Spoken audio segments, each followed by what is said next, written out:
गुरु प्यारी साध संगत जी, नमस्कार जी। आप सब कैसे हो? आशा करती हूँ बाबा जी के श्री चरणों में अरदास करती हूँ कि मालिक की कृपा से, निरंकार दातार की मेहरबानी से आप सब बहुत खुश होंगे, मौज बहार में होंगे और अवश्य ही भजन सिमरन में होंगे।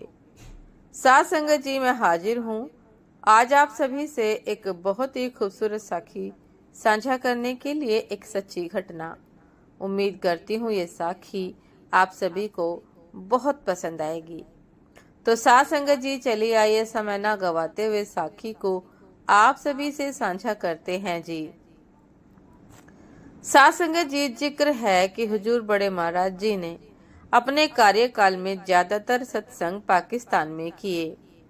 पाकिस्तान में ही स्थित एक जगह है काला बाग, जहाँ की संगत बड़ी प्रेमी थी। बंटवारे के बाद कुछ सत्संगी इधर पंजाब में आकर रहने लगे। साथ संगत जी, पाकिस्तान में काला बाग में अक्सर हुजूर बड़े महाराज सत्संग देने जाते थे। काला बाग के पास एक गांव में एक बुजुर्ग महिला, जिसकी उम्र 80 साल से भी ऊपर थी, उसको पता चला कि ब्यास वाले बाबा जी, संत जी काला बाग में सत्संग देने आने वाले हैं। उस बुजुर्ग महिला ने अपने लड़के से कहा कि तुम मुझे काला बाग ले चलो, वहां मैंने ब्यास वाले संत जी के दर्शन करने हैं और उनसे नामदान भी लेना है। लड़के ने कहा कि माता जी, तुम्हें सांस लेने में तकलीफ आ रही है, दिक्कत आ रही है, इसलिए वहां जाकर तकलीफ हुई तो परेशानी हो सकती है। माता जी ने बहुत हट किया।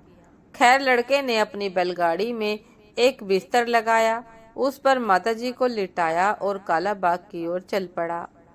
रास्ते में माता जी का सांस उखड़ गया और उनकी मौत हो गई। लड़का बड़ा परेशान हुआ। खैर, उसने बैलगाड़ी वापस अपने गांव की तरफ मोड़ ली। उधर काला बाग में हुजूर बड़े महाराज जी सत्संग कर रहे थे। सत्संग के दौरान उन्होंने सारी संगत को कहा कि आप सब लोग 10 मिनट के लिए ध्यान में बैठो। हुजूर बड़े महाराज जी भी ध्यान में बैठ गए। जब सत्संग समाप्त हो गया और हुजूर अपने विश्राम गृह में चले गए, तो वहां के कुछ प्रमुख लोग हुजूर जी के पास विश्राम गृह में आए और कहने लगे कि आपने 10 मिनट के लिए सत्संग क्यों बंद किया था। साथ संगत जी, हुजूर बड़े महाराज जी ने टाल दिया, परंतु वह लोग ना माने और जिद करने लगे। हुजूर बड़े महाराज जी ने फरमाया कि आपके पास ही एक गांव में एक बुजुर्ग महिला, जो हमारे सत्संग में बड़े प्रेम और सच्चे मन से आ रही थी, उसके रास्ते में ही मौत हो गई। धर्मराय ने अपने यमदूत उसे लेने भेजे थे, परंतु उसकी सत्संग सुनने और नामदान लेने की प्रबल इच्छा थी, इसलिए हमें उसे बचाने वहां जाना पड़ा।